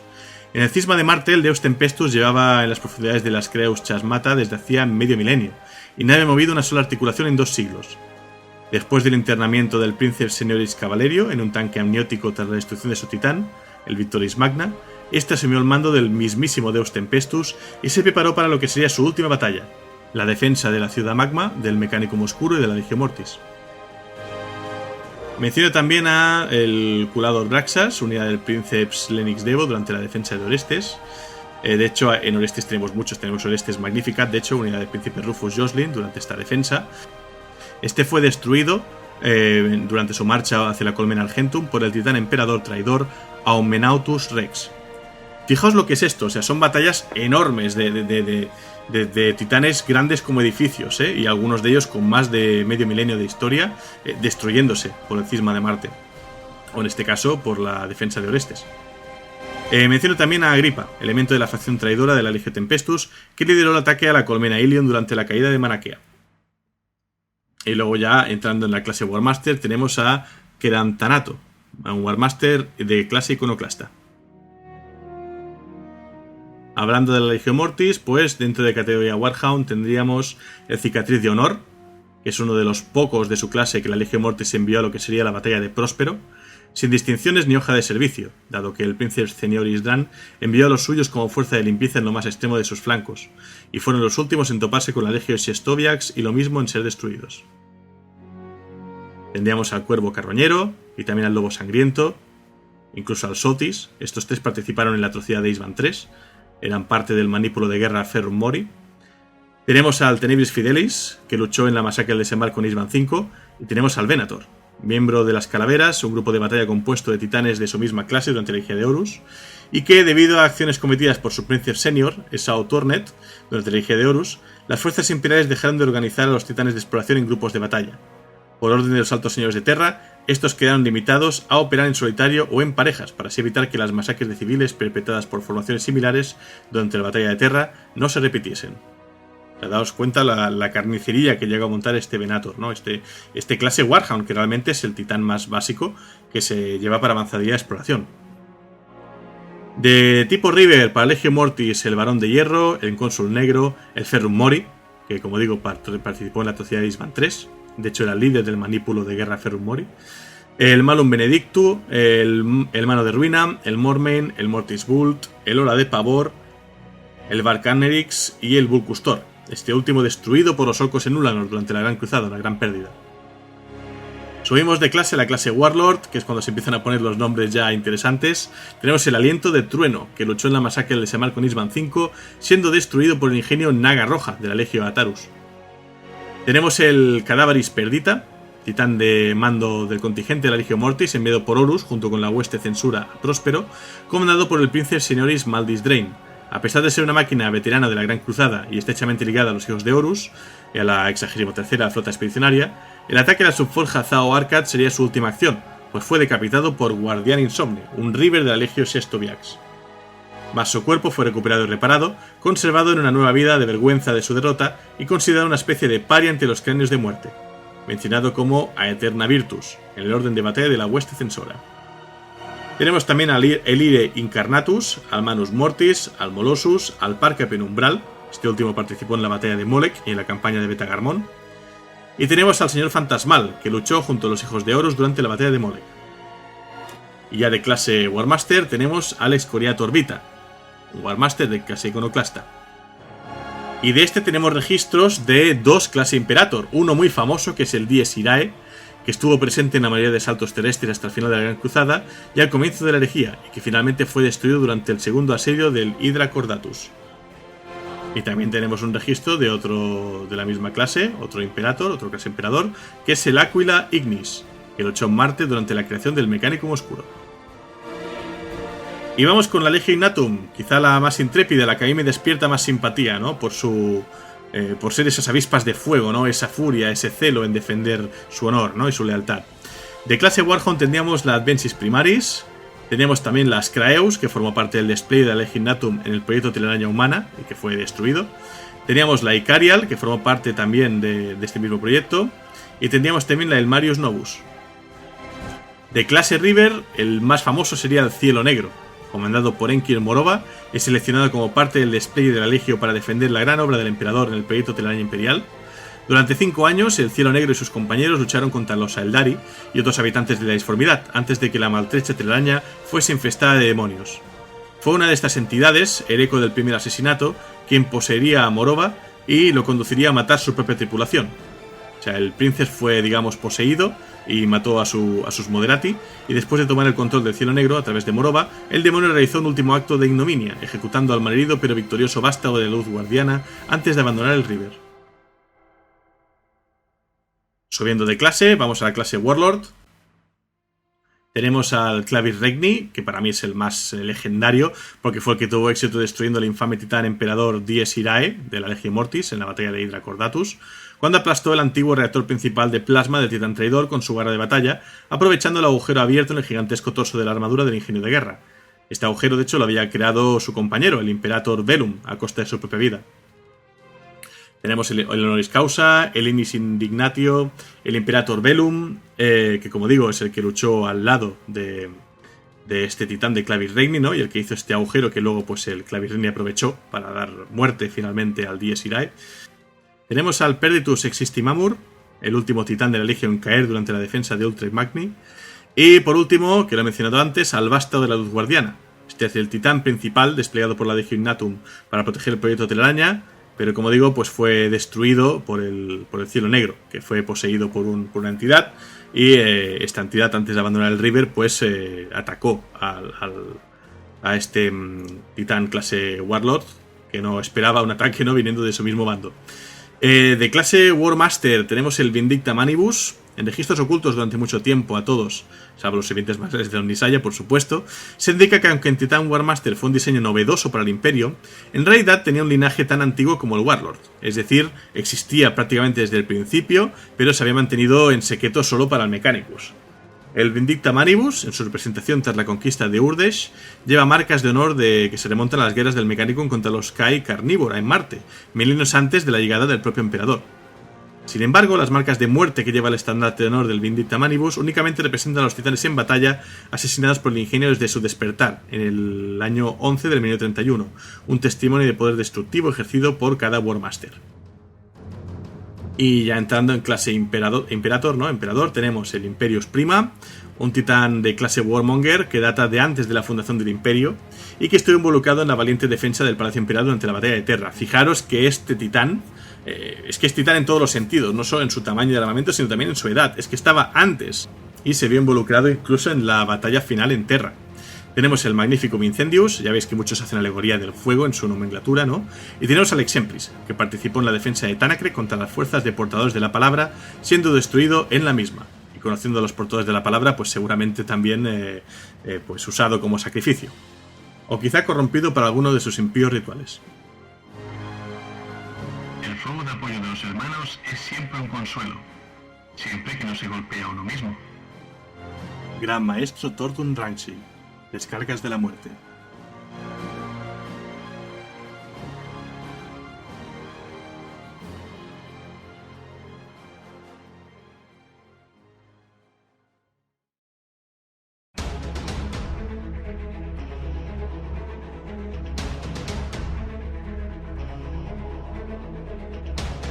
Bueno, pues hasta aquí el relato de hoy, este relato número 88, hablando de la Adeptus Mechanicus Collegia Titanica.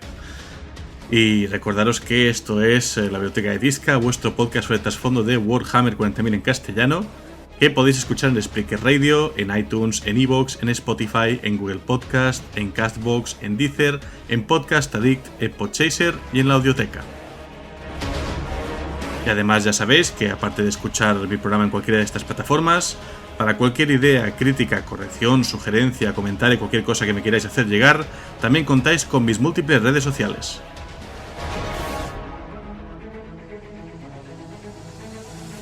En Facebook, con facebook.com/la biblioteca de Tisca. En X, con el usuario @bibliotecatisca. Y en YouTube y en Steam, con las comunidades llamadas la Biblioteca de Tisca.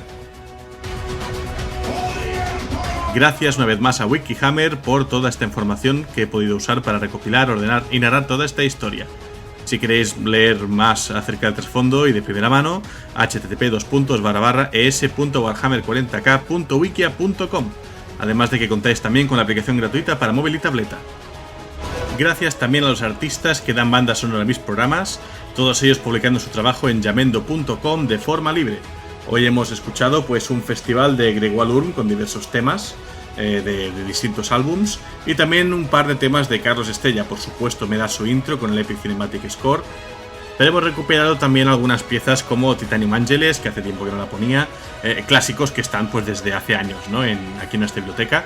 Y de Greg Walurm, ¿qué decir de él? Hemos escuchado varias piezas de sus álbums, todos para dar acción bélica muy dramática, y he elegido una pieza que no había usado todavía, que es War Machine, que creo que venía que ni pintado para empezar este relato. Habéis escuchado en la intro una versión sin el coro y luego ya en el relato en sí, después de la presentación, la versión con el coro. La verdad, un artistazo. Gracias, Greg Walurm, por toda esta música que me ayuda a vestir estos relatos finalmente, ¿no?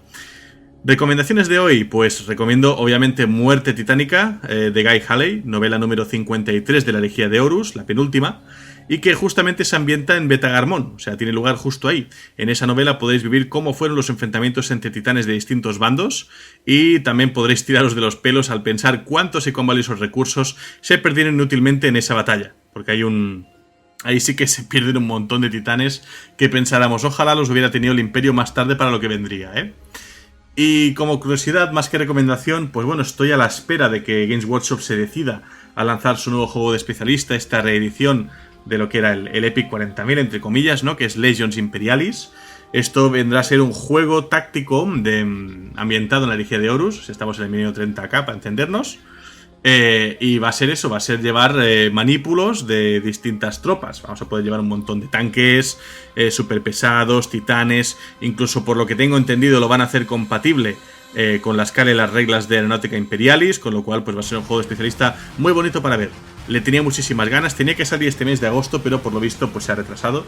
Cambios en los calendarios estos caóticos que tiene Games Workshop con sus lanzamientos. Espero que no se retrase mucho más porque la verdad es que le tengo muchas ganas. Y de hecho uno de los motivos por el cual he retomado el tema de hacer programas acerca de los titanes, que es una cosa que hay mucha gente que ya me lo pidió hace mucho tiempo, pues era para eso, ¿no? Para irlo refrescando, irme ambientando. Aún no tengo decidido qué voy a hacer, pero es muy posible que me haga una facción de puños imperiales, porque pienso, mil hijos no me pega, ¿sabes? Batallas de Legions Imperiales con 1000 hijos. Sí que es verdad que los ves por ahí secuestrando titanes, ¿no? Y demás, pero quizá me veo más haciendo eso, cogiendo la caja y haciendo a lo mejor pues puños imperiales contra Guardia de la Muerte o algo así. Ya veré qué hago cuando tenga la caja en mi poder. Y bueno, paso como siempre a leer algunos comentarios de mis canales, ¿vale? En Facebook, Oscar Guerrero dice: de que subiste los episodios en Spotify me he podido poner al día en el podcast. Felicitaciones por tu gran trabajo, saludos desde Chile. Pues un saludo para ti, Oscar, desde España. Lawrence Noguera dice: yo he extrañado de tanto sin saber de bibliotecario que pensé que Helios ya había abierto una ferretería. Leí mal, Zinch ha afectado mi percepción. Y me pone una captura de, bueno, una foto de un negocio que se llama Tixa. Digo, sí, claro. Ahí es cuando Zinch te hace una mala pasada, ¿no? Y la dislexia te hace leer lo que no es. La biblioteca de Tixa, ¿no? José Francisco Medrano dice: gracias, Helios, sin duda Warhammer posee un montón de personajes pintorescos, no solo los marines espaciales. Pues justamente, José Francisco, y por eso fijaos que llevo un montonazo de programas en los que estoy no evitando, ¿no? Pero sí que estoy hablando de muchas cosas paralelas, ¿no? Hemos hablado de los navegantes, hemos hablado de los astrópatas, hemos hablado de los tipos de mundos imperiales y cómo se tratan, ¿no? Cómo se catalogan.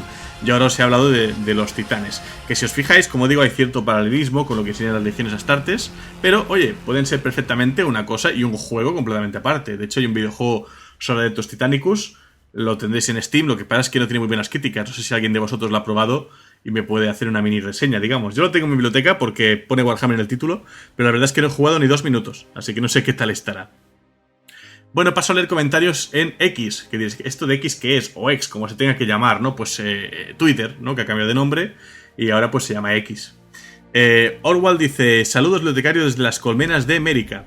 Ya tengo algo para escuchar en el trabajo y aprovechando que eres uno de los que me introdujo a esta fiebre del plástico, quiero mostrarte mi último trabajo. Hasta ahora, plástico para el dios de plástico. Y me pasó una foto de un Abaddon espectacularmente trabajado. Pues es un miniaturón, así que me alegro que te lo hayas pasado muy bien ensamblándolo y pintándolo. Y si lo juegas, pues que te dé muchas victorias.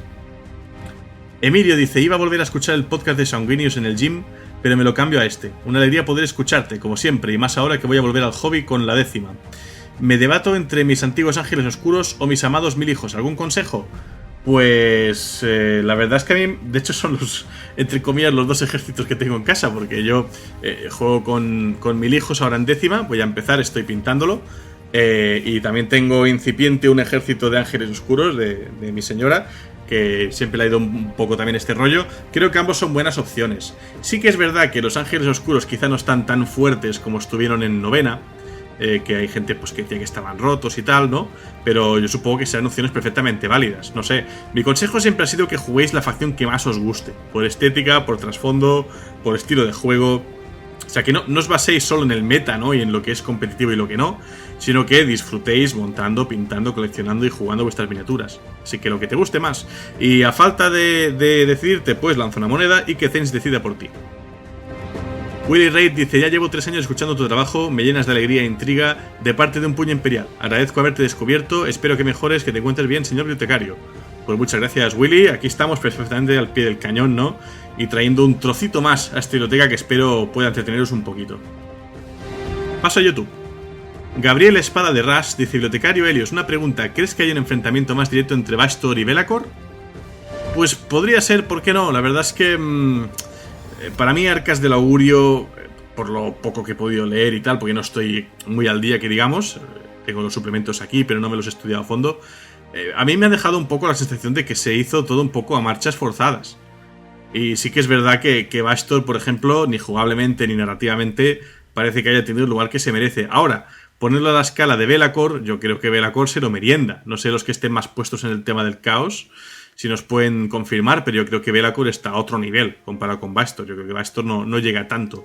Yo veía a Bastor como una oportunidad de workshop, de a lo mejor animarse ya con el tema de Mechanicum Oscuro, que tengo la sensación de que ese y los hijos del emperador podrían ser las 2 grandes facciones para 10ª edición, ¿no? Sacar hijos del emperador como facción independiente, con un buen primarca demonio Fulgrim, espero ver. Y, ¿por qué no?, un Mechanicum Oscuro, que es algo que mucha gente pide y que por ahora pues no se puede jugar, que digamos. Dan Alpha dice, grande Helios, siempre esperando tus relatos. Edición de última hora. ¿Tratarás el tema de la inteligencia abominable y los remanentes que quedan en el 1041, desde la plantilla estándar encontrada por los fantasmas de Gaunt en Epsilon Menazoid, la nave del Mechanicus que va hacia Marte, UR-025? He estado encontrando muchos relatos de estas inteligencias abominables y realmente son bastante comunes y se esconden del Imperio. Pues efectivamente, además, ahora que estamos en pleno auge, ¿no?, con el tema de la inteligencia artificial, hay montones de aplicaciones, ¿no?, con IAs para hacer cosas, con el ChatGPT, todo lo que está saliendo, el DALL-E para hacer ilustraciones, todo esto, pues ¿por qué no hacer un personaje, o sea, hacer un programa acerca de la inteligencia abominable, como la llaman en 40.000, ¿no? ¿Por qué no? Podría ser un programa interesante, haciendo analogías y demás. Pasa que me gusta centrarlo en un modo relato y habría que ver si tengo bastante como para a lo mejor llenar un relato. Sí que es verdad lo que dices tú, hay muchas ocurrencias. Por ejemplo, en Blackstone Fortress mismo, sospechosamente hay un robot que tiene toda la pinta, ¿no?, de ser un hombre de acero, un hombre de hierro, digamos, algo que debiera ser, pues, herejía del más alto nivel, ¿no? Pero bueno, ahí están. Así que se podría hacer quizá una colección de encuentros con inteligencias abominables en el universo de Warhammer 40.000. Queda apuntado, en la lista de relatos pendientes. Tomás Domínguez dice: hola Helios, soy nuevo en todo el mundo de Warhammer y tus podcasts me ayudaron a guiarme mucho por toda esta sopa de lore. Como fanático de la fantasía siempre me siento atraído por las versiones de los magos de cada universo, y también a odiar a los elfos. Así que los psíquicos y la entusiasta telepática se han convertido en mi parte favorita de este universo. Por desgracia, hay poco material sobre estos, y todos los psíquicos importantes son inquisidores o marines espaciales, así que quería preguntarte, ¿hay algún personaje importante en el lore de Warhammer 40.000 perteneciente a esta organización del que tengas más información más allá de unas pocas palabras en libros de trasfondo, como es el caso de las gemelas Apex o Lord Phaedrus? Postdata, ¿qué son las estructuras psíquicas o arquitectura psíquica que mencionas en el vídeo? Bueno, dos cosas. Lo último que me has preguntado, ¿vale?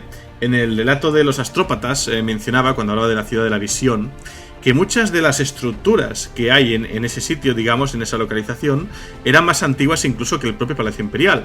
Y fueron construidas, no puedo decir por una raza, quizá en una subfacción, pero se supone que era una civilización que estaba muy aventajada en el tratamiento de lo psíquico e incluso era capaz de construir artefactos y estructuras, en este caso edificios, para resonar con la disformidad, ¿vale? O sea, tenía un conocimiento del funcionamiento de lo psíquico que se ha perdido, con lo cual es imposible que en el 1941, o al menos es poco probable, se puedan volver a construir estructuras de este tipo. Obviamente es un misterio más del acervo de Warhammer 40.000, no tenemos mucha información, pero siempre es interesante, igual que ha pasado hoy con los titanes, ¿no? Ver que había vida antes del Imperio y que muchas de las cosas que el Imperio mantiene hoy no las construyó él. Esto es un claro ejemplo. O sea, el Imperio sí que es verdad que tiró muchas cosas por el suelo, por ejemplo las iglesias, ¿no? Pero hay cosas que son de antes y que el emperador juzgó como prácticas y útiles para la humanidad. Una de ellas, pues eran estos edificios, como digo, estas estructuras que había en la ciudad de la visión. Y ya con el otro tema, los psíquicos, la verdad es que es un tema un poco más complejo porque sí que es verdad que muchas veces la narrativa cae a lomos de personajes pues que son sobrehumanos, ¿no? Es decir, cuando uno piensa en psíquicos, rápidamente puede pensar pues en Ahriman, en Magnus, en Malca de los Sigilita, en el propio emperador, ¿no? Hay otros personajes quizá como Erda, las gemelas Vértice, ¿no? Los que comentabas tú, o incluso pues John Grammaticus, que siempre ha estado metido de por medio de algún modo, ¿no? En todo lo que se va hilvanando. Pero hay más. Tienes a Lemuel Gaumont, la princesa en llamas. Yo te aconsejo que, mira, puedes irte a Wikipedia, o sea, a la wiki de Warhammer que diga, o sea, https://warhammer40k.fando.com, y creo que había una categoría para distintos personajes. Seguro que hay una categoría de personajes psíquicos y ahí encontrarás imágenes e información de tanto psíquicos como tú quieras. Yo creo que lo mejor es perderse por allí. Y luego, obviamente, pues en cada página fijarte si hay referencias que te puedan llevar pues a novelas, relatos, etc. Mi consejo es que empieces a buscar por ahí. Nelson Andre dice: hola Elioz, escucho tus podcasts desde hace 2 años con tu vídeo de los tiránidos. Una pregunta, ¿cuál crees que sería el tercer primarca en regresar? Hombre, a ver, aquí pueden hacer lo que quieran, ¿no? Pero si te refieres al próximo en sacar mini, yo espero que sea Fulgrim Príncipe Demonio. Yo creo que sería lo justo, ¿vale? Porque es el que falta de los 4, digamos, típicos, ¿no? Príncipes demonio, cada uno de su dios y tal, creo que sería el que falta. Y tengo ganas de ver una imagen príncipe demonio de un Fulgrim ahí con sus brazos, su cuerpo de serpiente, etcétera. Estaría muy guay. Si hablamos de revivir un primarca, no lo sé.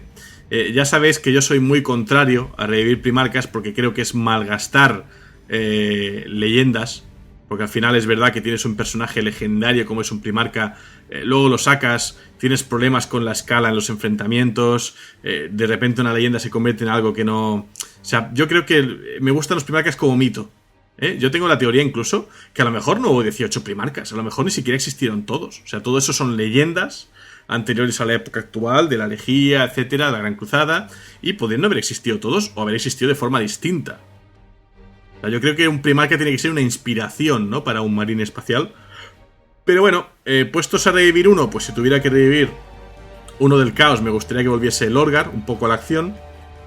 Y si tuviera que volver uno leal, pues aquí está la cosa más complicada, porque claro, es que han desaparecido de formas un poco raras. Quizá Vulcan es el que me gustaría que regresara. Ahora, por fácil de regresar, pues podrían traerse perfectamente un Corax, podrían traerse un Leman Rush, por ejemplo, ¿no? Que volviese, o un Yagatai Khan. Yagatai Khan quizá podría ser el más fácil de hacer regresar, ¿no? El tema es que no pueden traer personajes que de repente pues salven el día para el Imperio, ¿no? O sea, Los primarcas suelen ser figuras muy esperanzadoras, y recordemos que en el Warhammer 41, en el 1041 solo hay guerra. Con lo cual, personajes de fantasía épica que tengan este aura, ¿no? Y esta tal, pues a mí me rompe un poco el esquema. Yo creo que para todo eso ya tenemos herejía y otros juegos de especialista y demás. Y el lore antiguo, ¿no? Pero bueno, puestos a... Si tuviera que volver un tercer primarca, si tienen que revivir uno leal, yo creo que Jagatai es el fácil. Y si tienen que entrar en uno del caos, pues por favor que saquen Mini ya para Fulgrim. Serían mis peticiones, si es que tienen que sacar más primarcas, ¿eh? Bueno, por último, paso a iVoox. Walter Welcar dice: hola Helios, me encanta tu trabajo, gracias por volver. Consulta, ¿la saga de libros de los fantasmas de Gaunt en qué momento de la historia se encuentran? Y si hay algún día, ¿subirás alguna de sus historias? ¿Subirás alguna de sus historias algún día? Saludos desde el Cementum Argentus, Argentina. Pues un saludo desde España, amigo. Y estos se suelen ambientar... es la cruzada de los mundos de Sabbat, ¿no? Y básicamente esto es mediados del siglo VIII del 1941. O sea, creo que empieza en el 750 y pico de 1941 y van avanzando, ¿eh?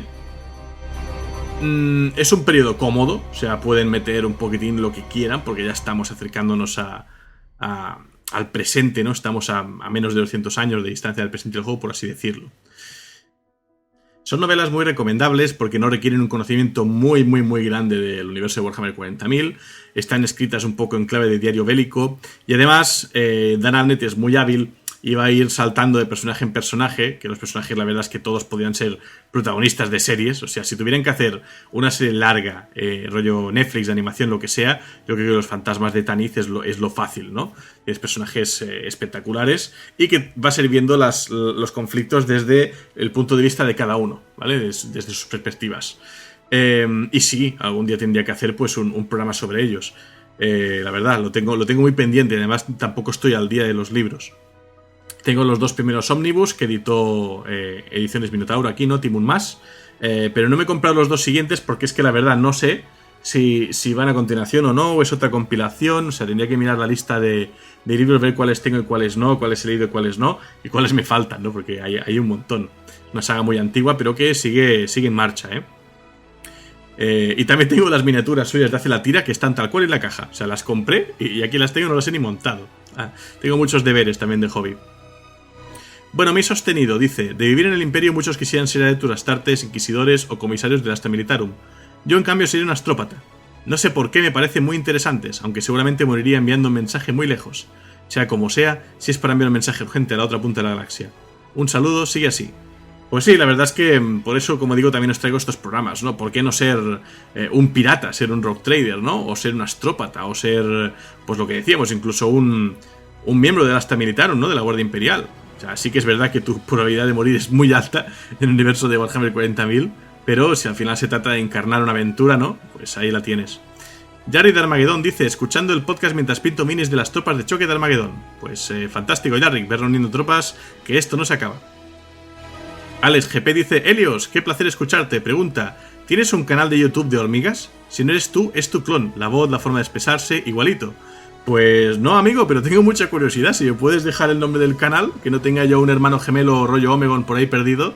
Y mira, yo me dedico a Warhammer 40.000 y él se dedica a las hormigas. Oye, cada cual tendrá su público, espero. Imaginaos un crossover, Warhammer 40.000 con hormigas. Un programa sobre tiránidos, por ejemplo. Nacho Ortega Murillo dice: qué placer es escucharte de nuevo, guardián de la biblioteca. Gracias por tu trabajo. Una de las primeras cosas que quiso el emperador fue erradicar cualquier creencia religiosa. ¿No crees aún, a pesar de su esfuerzo, la humanidad sigue creyendo? Date cuenta que muchos marines llevan signos religiosos, las semanas de batalla más religiosas es imposible, y muchas compañías conservan objetos sagrados. No sé, da que pensar. Una de mis novelas favoritas es La última iglesia de Brian McNeill. Se lo recomiendo a todos. Brian McNeill, no sé si lo ha escrito bien el autor, pero bueno, sí, efectivamente esto era así. Es decir, la ironía más grande de Warhammer 40.000 es que, según dice la leyenda, ¿no? Pues la Gran Cruzada era para unificar el Imperio y al mismo tiempo traer la paz imperial, pero también la verdad imperial, que básicamente era, por así decirlo, una especie de... ¿cómo lo podríamos llamar? No puedo decir capitalismo, ¿no? Pero al final era abolir todas las religiones y basarse solo en dos cosas, que era el progreso y la tecnología. ¿Vale? Es decir, dejar todo lo que era superstición, religión, etcétera, porque supuestamente era un atraso, era un lastre y solo creaba disputas internas. Obviamente el emperador también lo quería dejar pues para debilitar los dioses del caos.